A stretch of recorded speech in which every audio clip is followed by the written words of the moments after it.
Hi, everybody. It's Michelle Hill, your legacy builder at Winning Proof, coming to you with another episode of Winning Proof Unscripted. Today, I have a really special guest. His name is John Blakley.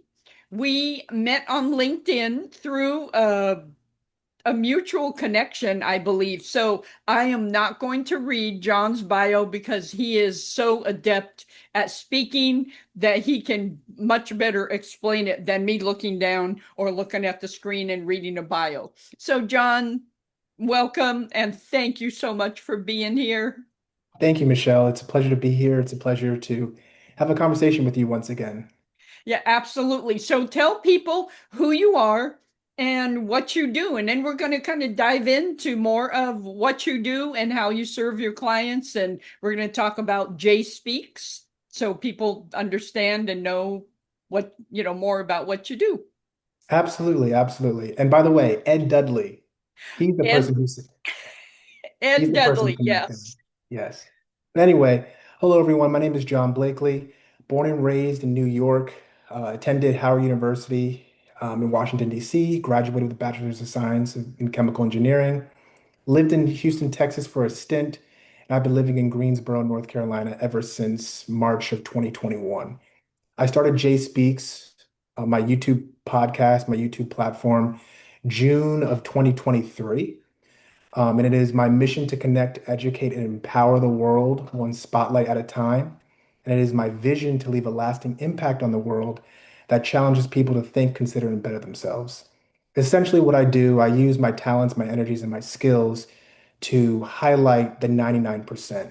People who are boots on the ground, doing the hard work that they've always been doing for many, many years, but might not receive the type of attention or the credit of societal standards, money, followers, but they're still doing great work. So I use my talents, energies, and skills to highlight these individuals and spotlight them in a positive light for the world so that they can get more business, more credit, and just more traffic coming their way. So yeah, Yeah, that's what I I do. love that. And I loved how when we first connected on LinkedIn that you said you were doing these and I'm thinking, wow, this is such a great platform. And I know that you don't make $1 million doing this. And if we all did, hey, that would be awesome. But you do it for the love of it. So what originally inspired you to spotlight those, non-major influencers, the ones that are boots on the ground like me? You featured me in one of your episodes. So what originally inspired you to start doing this?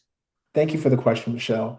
I would say two things. Number one, I would consider myself a great conversationalist. I've always got that type of compliment ever since I was younger in high school.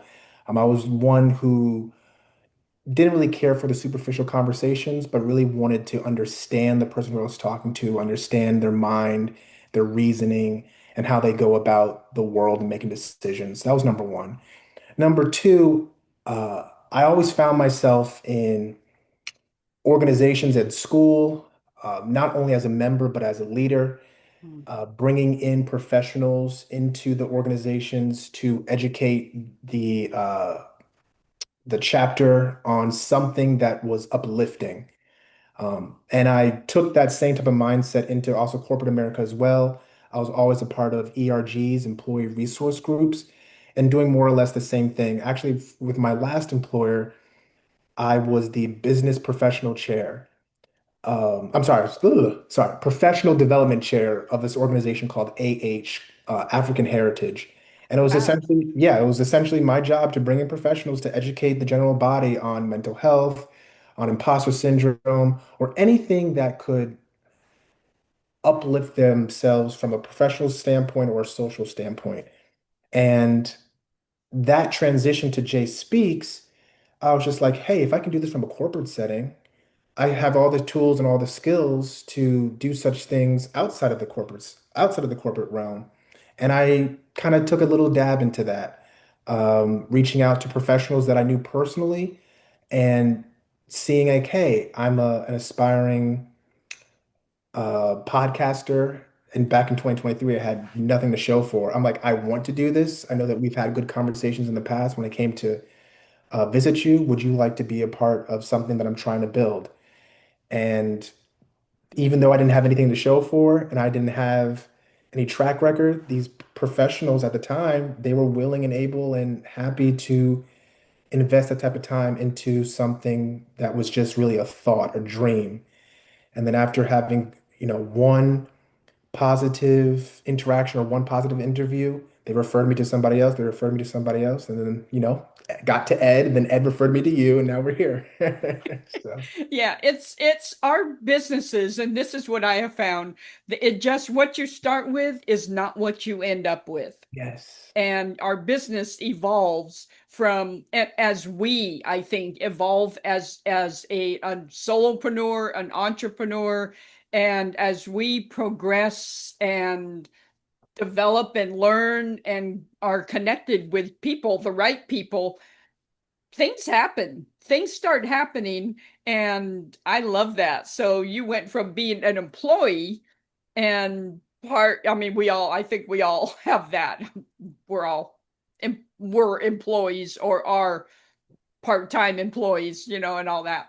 But I love how it evolves uh, as you have evolved. So when you started JSpeaks, did you originally, let me see how I can say this. And did you originally have in mind the model of everybody's in person? Because I think I was the first virtual interview you did, but is your goal and was your original aim to do all, in-person interviews that I've seen? Because I get the emails and I love, I just the comfy cozy chairs, and I'm 2 hours away, so it didn't work. But I love that the conversational thing. So how did you originally picture it, and will you continue with that as much as possible? Yes. Originally, I did picture it to be in person.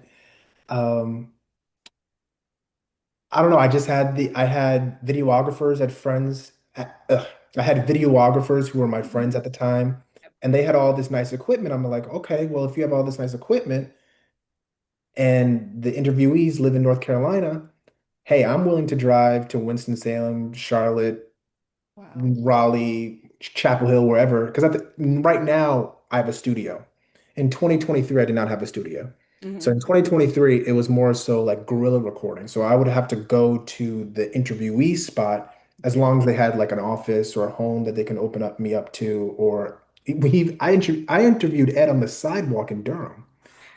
Um, Really? yeah, he was just like, let's change it up, let's make it different. Yeah, absolutely. Love that. He was not my first outside interview, but he was the first in the middle of the city on the sidewalk interview. Um, and since most of my initial conversations or my initial introductions with these individuals were over online or over the phone Mhm. through LinkedIn or a phone call, I wanted to meet these people. I Mhm. wanted to meet these people in person. So I was just like, hey, if you're open, if you have a location, I would be happy to do it. If not, I'll do virtual.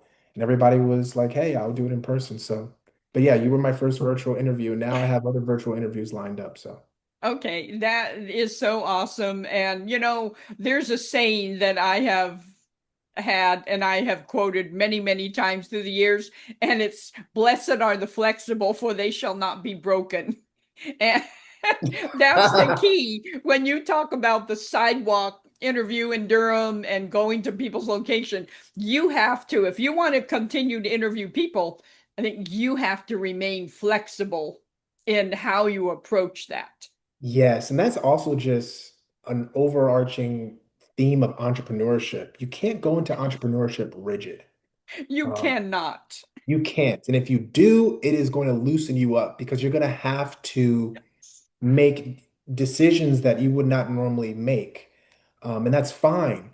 One of my interviewees, her name is Jennifer Meekum, she said, growth happens when we are uncomfortable. Like if we Yes. were comfortable from the conception of mankind up until now, there will be no inventions. The Mhm. reasons why we have lights, the reasons why we have a computer, the internet, all of these things, a refrigerator. Hmm. Somebody was uncomfortable that they took it upon themselves to create that invention.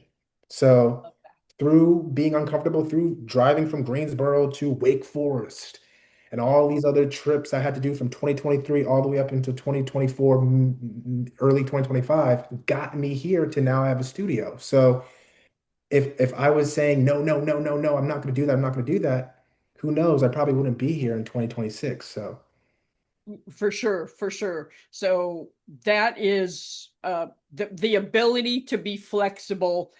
And it's almost like when I talk to people about their books, it's like what the book kind of has, and this sounds woo woo, but the book kind of has a mind of its own, and it kind of progresses how it's going to progress. There's a planned release date for that book, and sometimes delays dictate that it's not released at the date you want. So to relate that to you, have you interviewed all the people that you want to interview? Do you have them stacked up for the next 2 years? Do you how do you approach who you approach to interview? Because it's not everybody is not your audience, everybody is not your interviewee. So how do you approach that? Great questions, Michelle. I like this. This is really fun. Okay. So I would say the bulk of the interviewees that I have right now are through referrals. Hmm. So I interviewed Ed, Ed referred you. You were one of like 12 from Ed alone. Wow, yeah, Over Ed the is course, like that. yes, Ed is like that. I do have people who see my stuff on LinkedIn, see my stuff on Instagram, and DM me, say, "Hey, I like what you're doing. I followed your page." But Wow. that's not number the highest percentage is referrals. The second highest is DMs. Okay. Um, and as far as my niche, my tagline is real people, real conversations, JSpeaks. Yes. And when I say I'm a herald for the 99%, I try to make it as vague and open-ended as possible.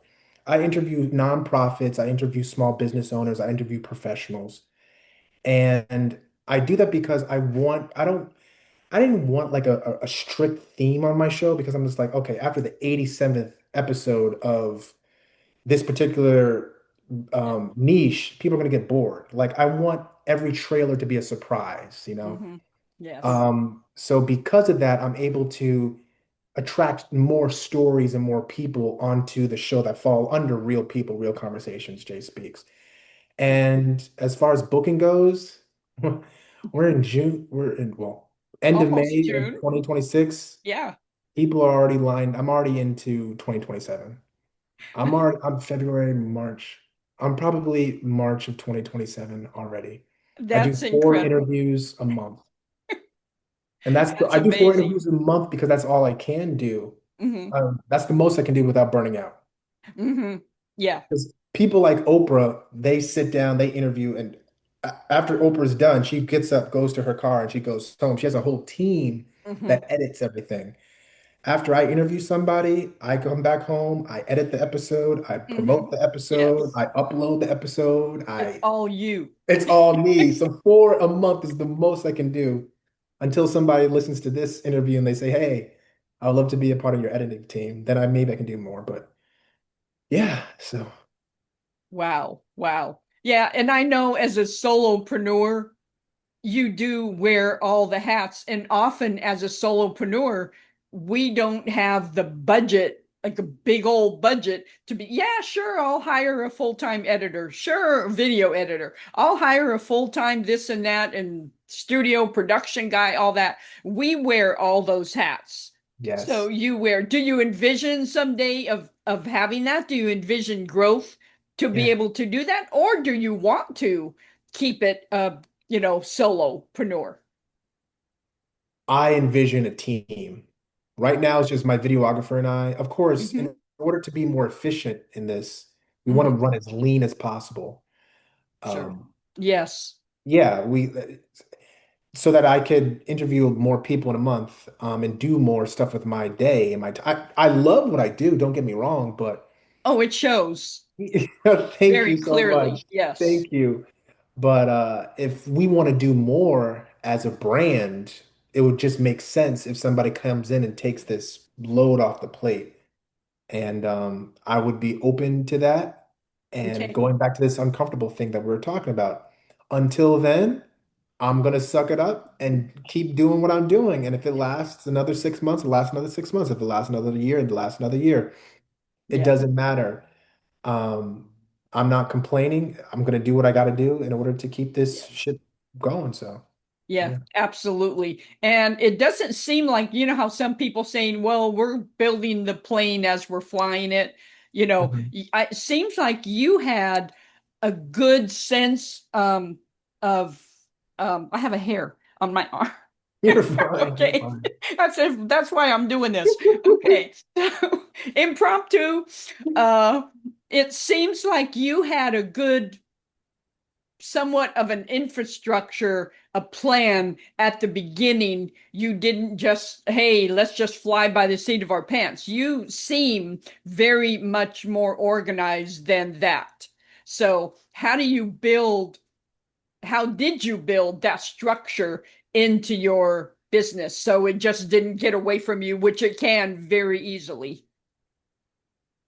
I surrounded myself with people early on who were eager and happy Mhm. to be a part of what I was building.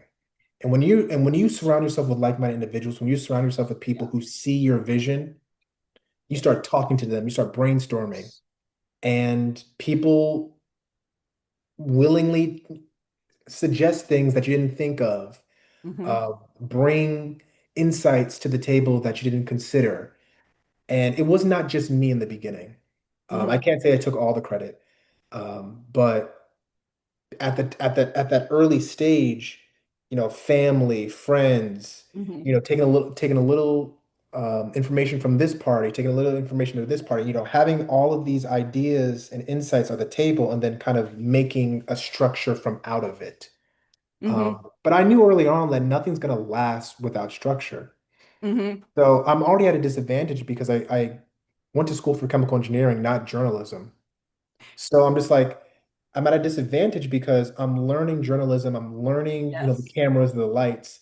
So how do I approach this and mediate or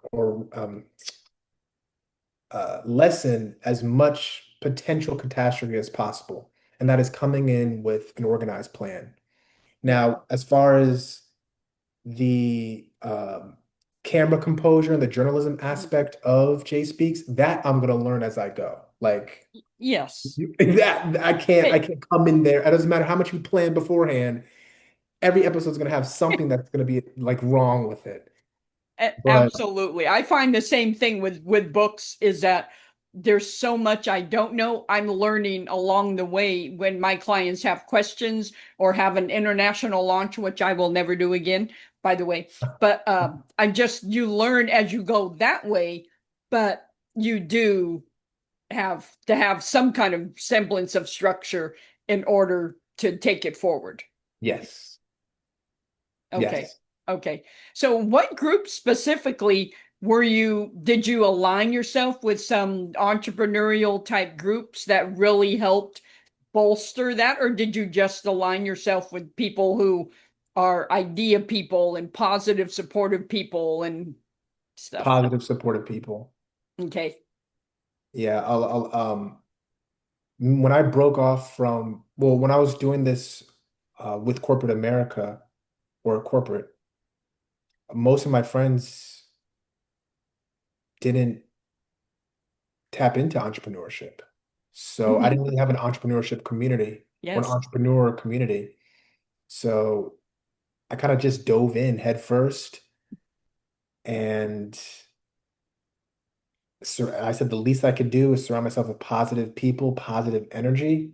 Hmm. But as far as like saying, hey, John, did you have like four entrepreneurs who were doing their thing? Like, no, I did Yeah. not. I was the oddball in that situation. Okay. Well, I love the oddball syndrome because I am such an oddball myself. I feel like that. It's just I'm always asking, where's my tribe? Where is my tribe? Because you get attached or aligned with one, specific group, and you sit back and you think entrepreneurs have a different mindset than employees for Right. sure. And both of us can attest to that. But I sit back and I say, this is not my tribe. This is not my tribe. And it's so hard to find those people. You're very fortunate to have found those people. You really have to be proactive. Were these people family members and friends already and, uh, you know, uh, acquaintances already, or did you go out and seek them? Uh, well, not the majority, a chunk of them were people who I worked with who were part of the leadership board or the executive board of the ERGs, the African Heritage that I Mhm. talked to you about. Okay. Um, so like they have already seen me in that. I was not an entrepreneur at that time, Mm, but they understood how I thought and yes. just how I reasoned and like my goals and my approach to setting up those types of events. Because it was just more than just contacting uh, a professional and saying, "Hey, I want you to come to the community." Like I had to plan a whole entire event, create flyers and all that stuff. So I had like that marketing um, experience in a sense from a corporate setting, marketing a employee resource group event within the company internally. So like they helped me on the social media side, like, you approached it like this. So do the same thing, but just on Instagram, do the same thing, but just on LinkedIn. Remember how you wrote your emails to promote people, promote events? Do that same thing and just do an email blast. I was like, so they were chirping in my ear like that. And then I had a friend at the time. She was my videographer, Okay. and she recorded my first interview, Okay. and she lasted and up until this year, or no, end of last year. She had to kind of pivot and do other things with her Okay. life. But yeah, her and a couple of friends in my previous organization at my previous job, they helped me. So. Yeah, and that's good. Have you seen since you first started, and there's so many words out there to describe pivot, shift, morph, evolve. There's so many descriptive words to say, yeah, my business is changing. Have you had certain epiphanies or certain aha moments along the way that caused you to make shifts in your business? Yes, that was really just listening to my interviewees. Ooh, Listening, okay. yeah. On and off the camera. Like what do professionals, small businesses, nonprofits, what do they want? What do they need? That's when I started to pivot to building websites, Mhm. Yes. videography work. Hey, wow, John, I like what you do with JSpeaks. I'm going to be making a presentation, a TEDx presentation. Can you come and record and make a speaker reel? Great. Wow. Hey John, I see that you do graphic design. Can you design me a business card? Oh, great. I've done work with UNC, Chapel Hill. Okay. So just understanding like what do businesses want and how can I use my skills that I have used to brand J Speaks, I can just use those same skills to brand this professional small business or nonprofit. So yeah, Yes.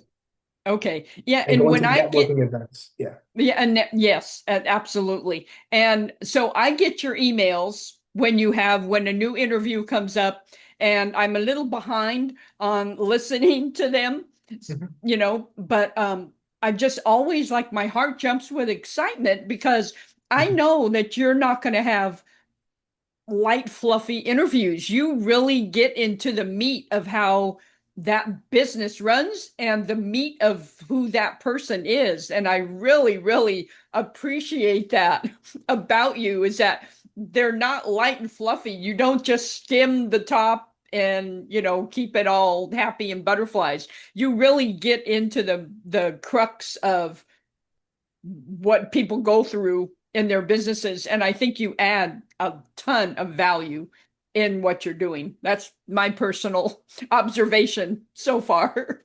Thank you. Thank you. Like I said in the beginning, I was someone who never really enjoyed superficial conversations. Um, and, They're a and waste of time they're a most of waste the of time. time. And I'm just like, hey, if my channel's purpose is to spotlight and highlight the 99%, I want to make this conversation, this professional, this CEO, executive director, whatever, founder, look as good as possible. So I want to have a scintillating conversation with these individuals. Hmm. And that is not going to be had if we just have low level Yeah. chat. Hmm. Yes. So I do my research. So like every single time I Yes. interview somebody, I research that industry, that space. My Yes. most recent space, for example, my most recent interview, I'm going to be uploading it tomorrow. I've already Okay. scheduled the post. She Okay. built this city, an organization that empowers women and minorities and marginalized communities to venture into the field of construction. Oh, So wow. I Okay. had, so before the interview, so like I said, I do 4 interviews a month.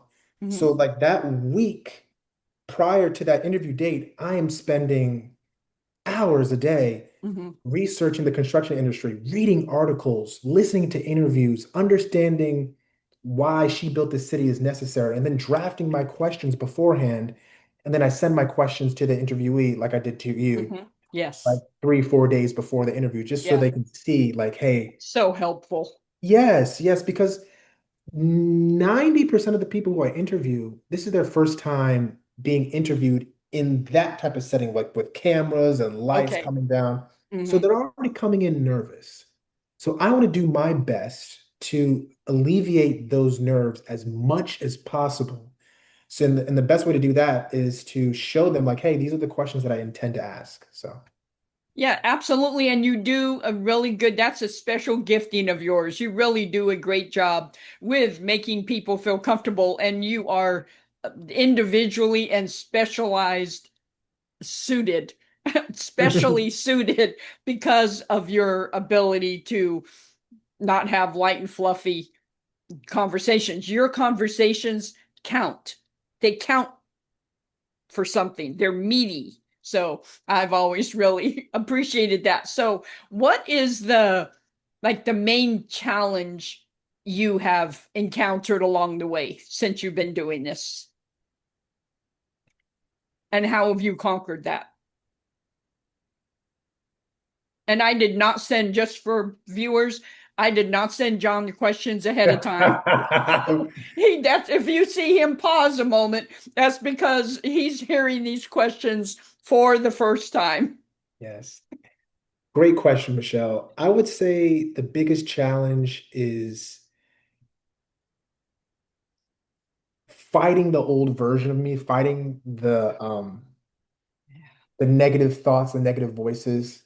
Like you said, entrepreneurship, this journey is unlike the corporate space. It is And I not for the faint-hearted. it is not for the faint-hearted. And I've been a full-time entrepreneur since January of last year. So I'm going on 2 years at this point, a year and a half. Um, and us humans, we naturally desire comfort. But entrepreneurship is the furthest thing from comfort. And like we Absolutely. we we talked about this, the ebbs and flows, the ups and downs. And Yes. you could probably relate to this. Some months are big, Mhm. some months are crickets. There might Yes. be 2 months in a row crickets. So you Yes. have to keeping that level head, that level mind, whether things are going good, whether things are going bad, whether things are going expected, as whether things are going not expected, staying the course. Our minds have the abilities to be our best friends or our worst enemies. And when we're in a situation, in a storm that is already negative, we don't want to make it more negative by getting more Hmm. into our feelings. So just constantly regulating yourself, regulating your why, understanding your why. if you're going to get into Mhm. entrepreneurship, you need to have a strong why. If you're Yes. doing it because this is just trendy, or you're doing this Yes. because you're just tired of your job and you want to do something different, you're going to burn out. You're Mhm. going to, it's not going to be good. I can list a bunch of things. Exactly. And it's so easy to operate our businesses from, and I've done this in the past, from fear.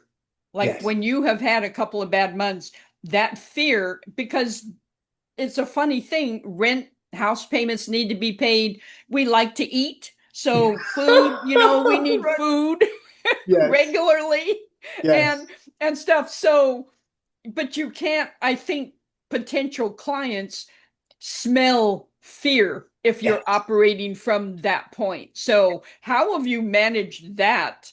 And continue with your answer, please, because it's so meaty again. Again, just understanding my why, Mm, and you gotta be relentless. Um, yeah. how do I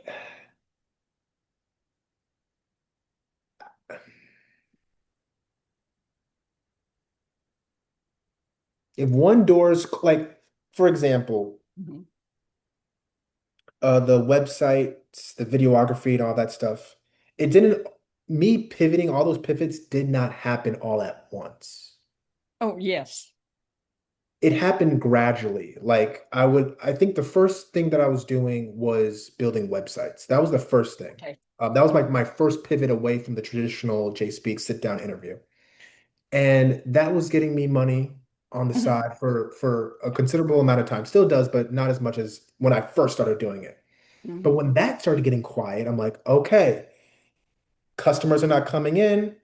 I can either sit here and be like, oh my God, customers are not coming in, or I can think, Yeah. what do my customers want? What do my potential customers want? People always compliment me about my editing. Maybe I can start marketing my editing skills. Then I started marketing my editing skills. And then and then I have people who I edit their YouTube videos on a monthly basis. They have 4 episodes a month, and Okay. they're like, hey, I wanted you to make it look spazzy and nice and, add a nice song and, edit it, make it look nice. Yes. Started doing that. Now I'm working on this. And then as I'm working on this, ping, I get one customer for websites. Now I'm doing two. Hmm. And then one day, both editing and websites were quiet. I got to Yes. pivot again. Then I started doing business cards, and I started doing I reached out to all these schools, and UNC was like, hey, we want you to come and document our stuff.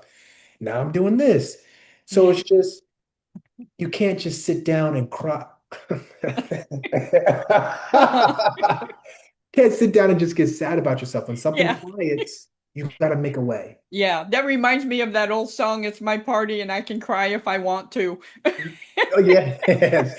There's no crying aloud because I think if we allow ourselves, like if we experience a defeat of some type, we don't get a client we really, really were hoping for, or we get a financial hit or something, you know, to allow ourselves, I know pro athletes do this, and I used to serve a lot of pro athletes, and one of the ones that I former NBA player that I helped him with several books is he said he always allowed an hour, say just an hour, to just get mad and grieve after a loss, a big game loss, and then you dust yourself off, and you keep on going. So I think as entrepreneurs, we have to adapt that same mindset. Okay, take a minute, breathe, grieve, that loss that we were expecting, a gain, and then we got a loss or whatever happened, and then dust ourselves off and keep on going because there's no time to sit back and feel sorry for ourselves or cry about it for days and just get so stymied from it. So it's, yeah, what's your take on that? I was going to say, I tell people all the time, recognize your feelings, recognize your emotions, but don't wallow in it. Yes, don't wallow. Don't wallow. Yes. Recognize I'm sad. Do what you got to do to get over that. I'm mad. Do what you got to do to get over that. Yep. but don't become it or don't let it become you. Like, Yeah. no, because that's not going to get you anywhere. Yeah, don't let it define you. Define you. Don't That's let that loss and that disappointment define you because that's where people get stuck.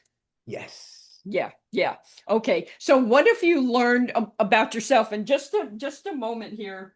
Um, I don't know if I can find it really quick. Uh, no, I don't see it. I was going to hold up Simon Sinek's book, Start with Why. And Mm, when you were talking about you have to have a strong why, I was gonna like hold it up for a, show and tell thing because you're the why, going back to that just for a moment. You have to know why you're doing it. You have to have a driving force, or else on those days, on the dip days, what I call them, you need to go back to what you know. And yes. that's really important as an entrepreneur to go back. If you have those disappointments or the dip days, go back to what you know. And Yes. that's the why. Yes. Yeah, yeah. What have you learned about yourself in this process? And then we're going to dive into how you design websites for authors and for other people. So that's our next topic. But for now, what have you learned about yourself through this entrepreneurial process and journey? I'm a lot more resilient than I realize. I tell people all the time, we truly don't understand our truest potential until our back is against the wall. Oh, It's amen. yeah, it is hard to reach your potential when you're comfortable. When you're Mm-hmm. comfortable, you can, it's not going to come out as fiery and fierce and just explosive as when your back is against the wall and you're just like, okay, this is real life. I'm a full-time entrepreneur. I'm no longer doing corporate America Mm-hmm. and entrepreneurship. I'm doing full-time entrepreneurship. Yes. And like you said, the rent is still coming. The bills are still coming. Mm-hmm. Exactly. Yeah. You tap into a side of yourself that you can't tap into that same side of yourself in a comfortable environment. The two don't come. Like when Yes. people say your environment changes you, same with entrepreneurship. When you're in entrepreneurship, when you're a full-time entrepreneur, you are thinking, acting, reacting, understanding, perceiving life in a totally different way than Mhm. you were when you were just doing just Yes. doing your 9 to 5 or doing the both at the same time. Yes.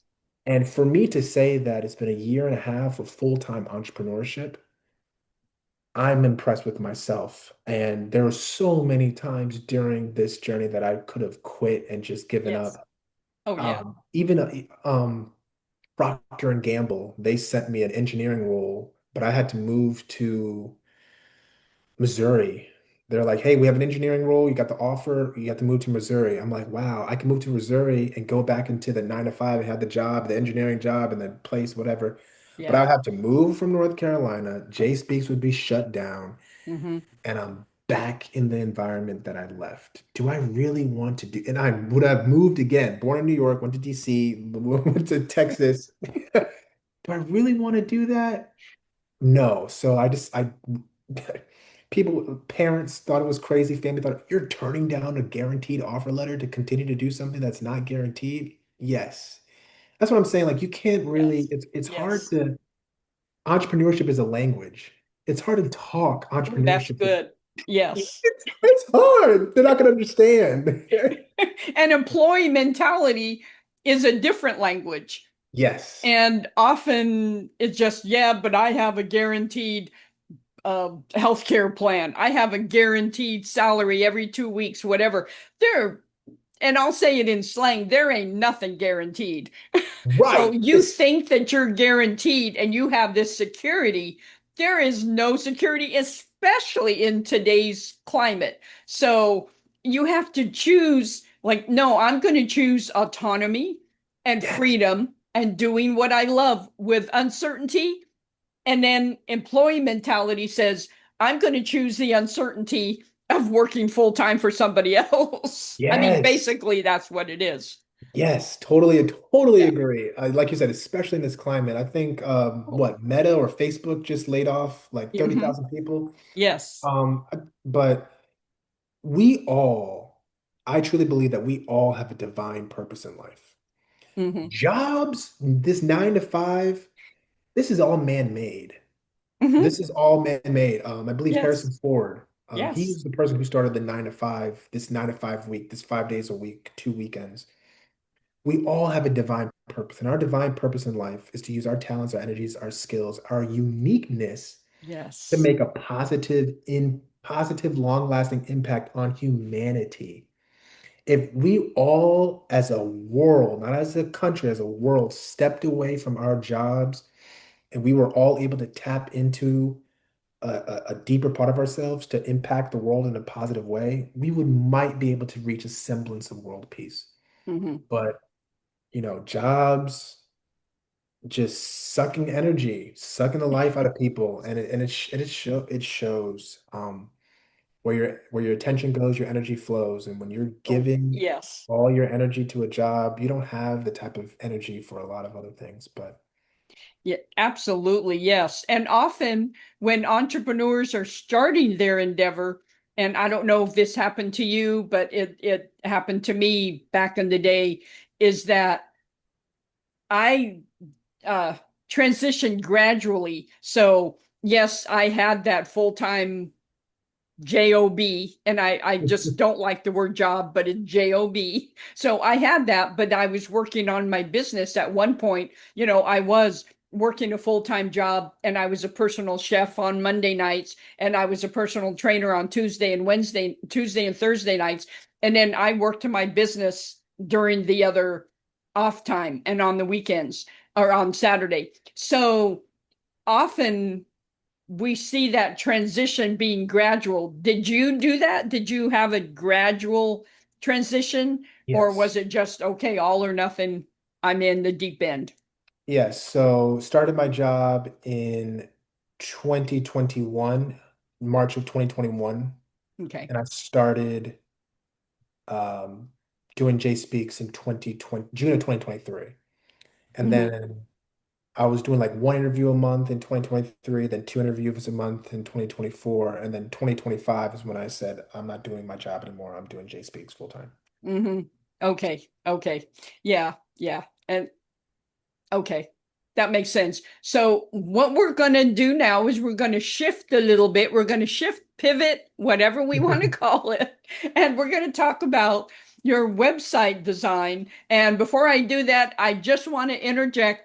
If you have enjoyed this episode, please like, subscribe, and share. I always forget to say that on the video, but I want to encourage you because there's an entrepreneur out there, there's a solopreneur that needs to hear this conversation for inspiration and motivation. So if you have found value in this, please like, subscribe, and share. I really appreciate that. So, anyway, let's come back. You sent me a text a while ago and kind of introduced this idea, and I did not know that you did website design. And then you showed me an example, and I'm like, yes, yes, I love that. And so, kind of tell about that part of your business and what you enjoy about it and what your vision is for that leg of your Yeah, business. yeah, absolutely. So, besides the interviewing part of JSpeaks, I'm like, me building my website is the second most important piece to this because people who are watching, people who have been interviewed, this is where I'm going to post a history, a catalog Mm, of everyone. yeah. So I never had any type of website training or development. I learned a lot from YouTube Okay. University. Yes. That and Uh, Dr. Google are really, really helpful. that and Dr. Google. And I don't know, I just really poured a lot of time. What do I want them to see? The first thing I was like, I want them to see a bunch of smiling faces, people Hmm. who are happy. Yes. I want it to be a diverse background of, different women, I mean, women, men. I have Hmm. some, not children, but younger individuals, young men, young women. And then I want, a little bio. I want a video. Essentially, again, everything that I put my name on or anything that I Yeah. showcase to the world, I wanted to look professional. And then Hmm. when I started getting a lot of feedback, people would visit my website, people who would be referred to by other interviewees. Um, if it was an email referral, they would say like, "Hey, I just got interviewed by John Blakley at JSpeaks. This is his website. I thought that you two should meet." And then when I would get on those future introductory calls, the first thing that people would say is, "I love your website. I love your Hmm. website. I love your website." And Hmm. exactly. And I'm just like, at first I was like, "Thank you so much. Thank you so much." And then something in my brain said, I could pivot in this direction. If all these people love my website, I can start offering it as a service. And Yes. and it just was like word of mouth. I mean, I would I would build somebody's website or edit somebody's website or refurbish somebody's website, and then they would Hmm. like it and they would go back to their network and say, "Hey, look at my refurbished website. Look at my brand new website." I wake up the next morning and have another email here, another email there. "Hey, I see what you did of Susie's website of whatever organization." So I started doing it that way. And your website is like a digital business card. It You, really is. it Yeah. really is. Like you want people who are interested in you, who might be on the fence with Mhm. you, to reach out to you because your website is professional. So yeah. Yes, yes. And since I think with your gift of having deeper conversations, that the websites that you design are deeper. And Yes. I'll just say that they express the real person. You just don't slap up a bunch of generic stuff. You really go in depth because that's how you do everything.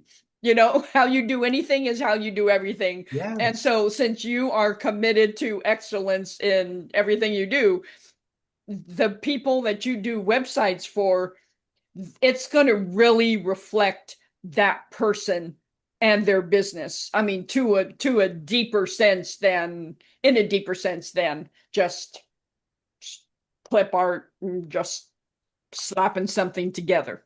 Yes. Because your website should emulate you. It, It yes. should emulate you. And that's when quality comes in. If you're proud about proud about being a founder of a nonprofit, proud about being the CEO of a small business, it should show in that website. Hmm.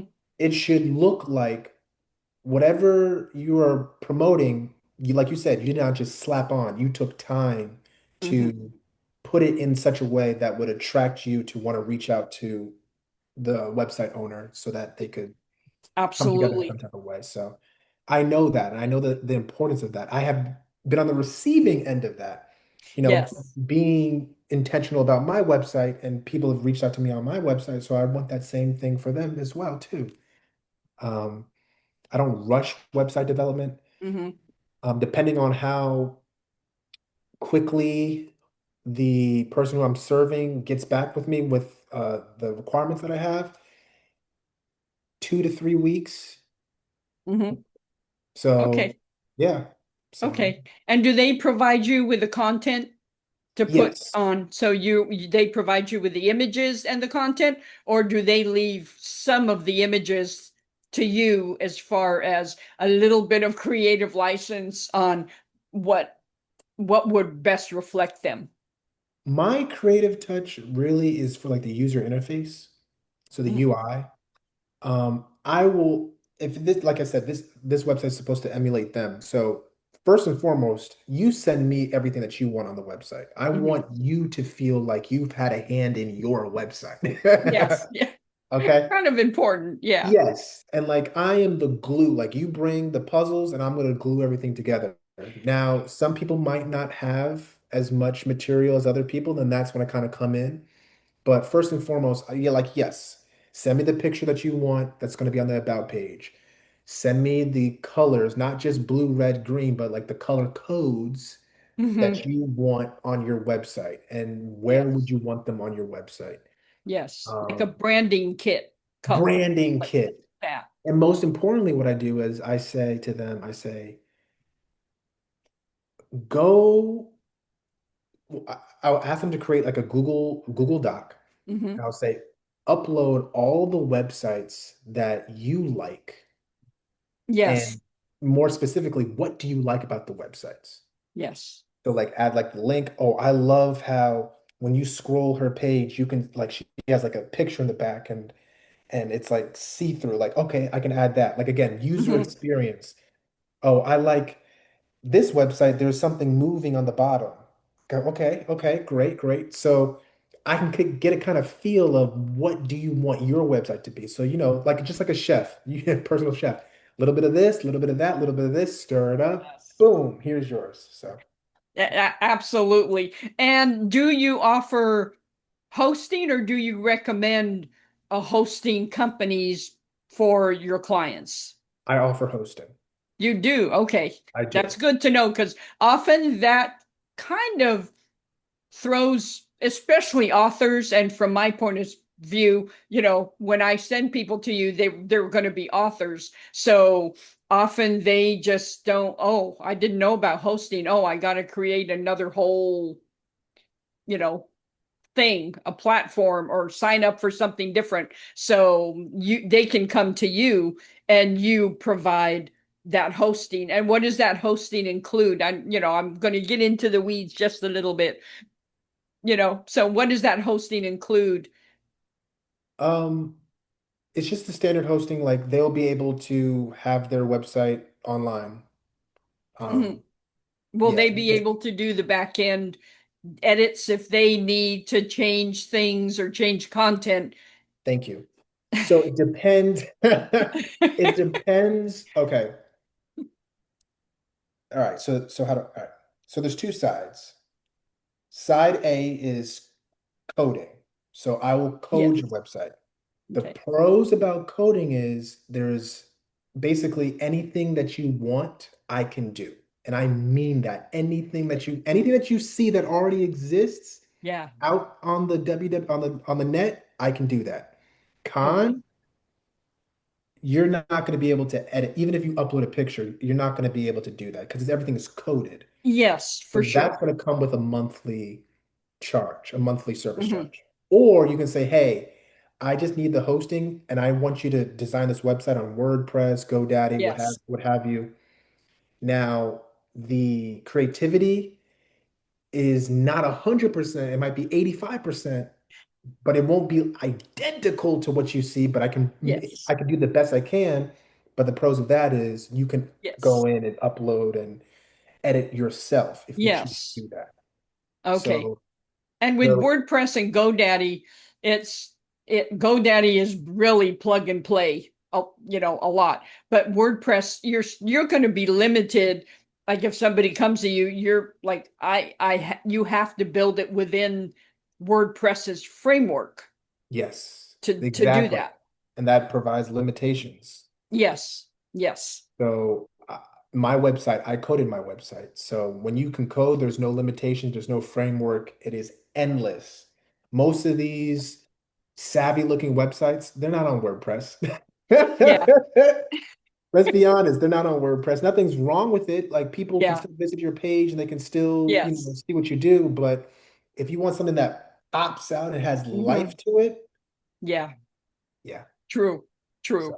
Okay. And that makes sense because I think people coming to you, maybe first time authors, that I tell people, okay, I have a guy who can do, I know a guy, you know, I know a guy who can build an author website, and they don't know what that means or looks like or anything. So I guess part of your role is to educate say an author wants a website, to educate them on their options and what they can do with each one and price points for each one and the whole thing. So a lot of what you do, I'm guessing, is educating your clients? Yes. Essentially, I have three packages. I Mhm. have one page or a landing page, Mhm. which is just a standard page. Some authors use it for their website, which is fine. Me personally, I like landing pages. Again, this is me personally. Mhm. I like landing pages to be like for like events. Like if you have like an Mm. event that's coming up and you don't necessarily want it to be like a post, like you want it to be like a website where people can like Yes. um, upload their information and register for that event. It's good for an Yes. event. The reason why I say it's for events over websites, because you got to be careful with landing page because you don't want the landing page to be too long. Yes. People So, will stop scrolling every time. They'll get to you're lucky, and correct me if I'm wrong. You're lucky if they get through the first third. If you have lost them by then, they're not going to scroll down a whole bunch of copyrighted right, content to get to the bottom to your special super duper offer. right, exactly. It's in the name, landing page, but people want to put, a 7 tab website into a landing page. I'm just like, that's not going to be good. Again, if people want to do it anyway, I say it okay. The example that I Mhm. showed you, that was a reasonable size. It was. Oh, it was beautiful. It was beautiful. Yes. Thank He you. didn't But pay me to say that. yes, I'm yes. just saying it was really nice looking. Yeah, that was reasonable, but again, it could get too long if people want to put too much into that. Then I offer the standard website, Hmm. your home, your about, your books, Yes. um, events tab, or if you have like if you have a podcast that you want to put on Mhm. the full website has as many tabs or as many what's the word? Not tabs, drop downs Oh, as you yes, want. drop downs. And then I have the Shopify website, which is basically the same as the um, the standard website, Okay. Yeah. but it has that ability for you to sell your books from your site. Okay. So you would get That an makes email. sense. Yeah, you would get an email. Somebody be like, "Hey, I want to buy your book." Then they have their address and everything, and you can package it up yourself and send it to them Hmm. without going through Amazon or anything like that. Yeah. Okay. Yeah. And if they want a basic WordPress website, you can add the link and the button, the Amazon button, buy now, Yep, and it clicks and it goes straight to Amazon. So it's depending on how basic they want it or how multi-layered they want it. You can do that. yep. Okay. That's super exciting. And so we'll wrap up by I want to ask you, what has you excited now? What things do you have coming up that you are super excited about and just like, oh, I can't wait to tackle this next project? Um, oh, great question, Michelle. Good gosh, you're good. You're really Again, he good. did not get these in ahead of time. I like it. Two things. First is my studio is under construction. So we are, I spend a lot of time on YouTube watching other people's podcasts Yes. and seeing like the setup and seeing um, how the camera captures the interviewee, how the camera Mm. captures the host. Anyway, um, I am in the process of reconfiguring, altering my studio so that it looks a little bit more professional. It Okay. looks a little bit more polished. So that's going to be exciting, and that's going to start as early as next month. So Wow. doing a lot of woodwork and lighting work so that, everything looks Hmm. clear and crisp. Yeah. And that soundproofing stuff you have to put everywhere. Putting that everywhere, exactly. I only had one interview. This has been the slowest month, which is good Mhm. because I needed the break, not gonna lie. Yes. But I've only had one interview this month. So the rest of the month has been devoted towards changing the studio, Hmm. setting up. So that's one thing. And the next thing is I've leaned in another pivot. I've leaned into virtual assistant work. Virtual Really? Tell assistant. me about that. Yeah, yeah. Virtual assistant work, project management work, another pivot. I love it. I And love pivots. I got one client last month who was a previous interviewee. Okay. And I have an interview with an organization in the coming weeks or in next month. And that will be, I'm saying it, saying it out loud. That will be two customers. So Yes. yeah, I'm looking forward to that. I tell people all the time, although I'm a chemical engineer on paper, I'm a problem solver and an organized person Yes. by nature. Yes. Yes. And all of the soft skills that I've used to build JSpeaks, I can use that to be your virtual assistant. So really excited about that. And yeah, those are the Yes. two things. That's super exciting. And as you were saying that, being an idea person and the wheels were, however squeaky they are, the wheels still turn. Mhm. And sometimes they get squeaky. But I'm thinking of, a lot of people are choosing to use AI to write their books. I'll just sigh with that just a little bit. There's a new tool that I'm seeing that is advertising that, to sound like a human.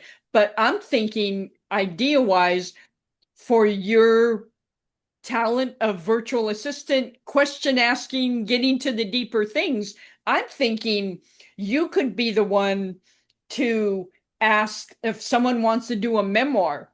You would be perfect for asking the questions to dive into their life to Mm, get to the meat of their story and get to the pain points and all that. So I'm just going to throw that out there to you that might be something else that you could say, okay, you want to, do this, you want to have a memoir. Okay, it's all in the questions, and you could ask the right questions that draw out the story.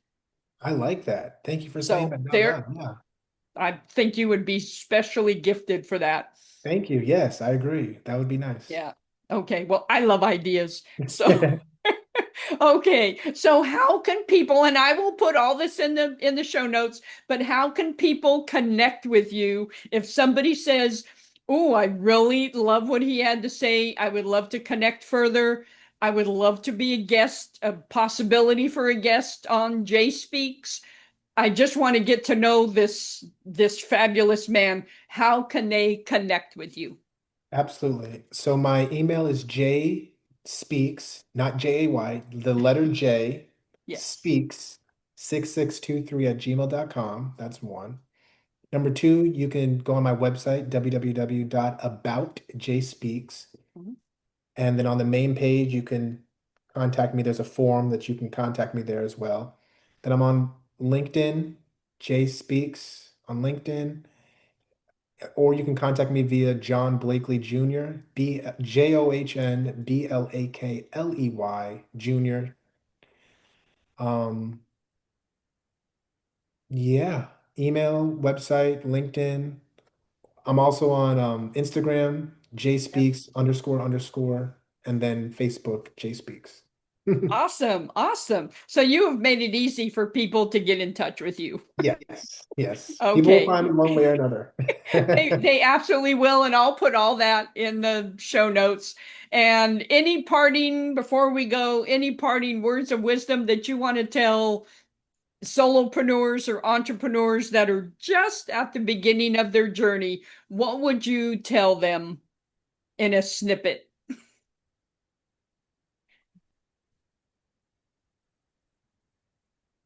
If you if you know that where you are right now, corporate America or wherever you are right now is not satisfying for you, and you know that you want better or you want different, but you don't know exactly what that is yet, but you know it's not where you are now, pursue yourself. Pursue the healthiest, most peaceful, Hmm. most active version of yourself and do it in a Yes. disciplined manner. And then the right path will reveal itself. And I still do this to this day, whenever you're chasing, not chase, whenever you are striving to be a better version of yourself, Hmm.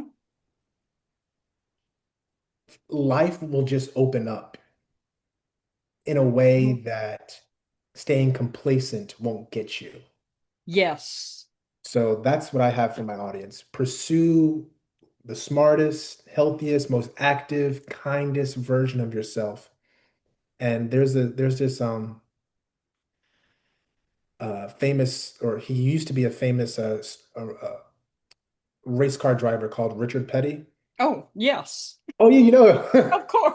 Yeah, I'm not a NASCAR person, but everybody knows Richard Petty. Petty. He said, put yourself in a position to win and Hmm. then allow the circumstances to dictate the outcome. Oh, I So when love you, that. yes, when you put yourself in, around positive, nurturing people, put Yes. yourself in, different uplifting environments, eschew bad habits, eschew negative Yes. mindsets and thoughts. You're putting yourself in a position to win. You're Yes. growing, you're becoming different. And then allow the circumstances. Now you're in a new environment. Now you're a new person. Now Yes. you have a new perspective. Now allow the circumstances to dictate the outcome. Now you're going to networking events. You never used to do that. Hmm. You, you're a chemical engineer. You're over here fiddling with a camera. You've never done that before. Uh, Yes. just be open to just going in that direction, even if it's not something that you're used to or you're something that you're accustomed to. But you just know that if I go down this path, I'm confident that I will turn into somebody that I will be proud about. So, Yeah, absolutely. And I love the saying that says, to your point of surround yourself with positive, supportive people, is that if you want to fly like an eagle, don't hang around turkeys. you right. know so if you're going to surround yourself with turkeys, you're not going to make a bunch of progress. You have to soar with other eagles, and that's those positive supportive people you talked about. Absolutely. Yes. Well, John, oh my gosh, so much. This No, was so thank much you. fun, Thank you. and I just appreciate you so much. Absolutely. The feeling is mutual. Thank you so much for even wanting me to be on your podcast. Oh, yes. This was a great conversation. It was very lighthearted. It was very, very genuine. And thank you, Michelle. Thank you so much. Oh, thank you. So I will get this up as soon as possible. By the time all of y'all, as they say here in the South, see it, I don't do any editing, so it is what it is. I don't have any kind of fancy setup, and it's winning proof unscripted for a reason. Yeah. So I'm just excited for that. And until next time, thank you for watching another episode of Winning Proof Unscripted.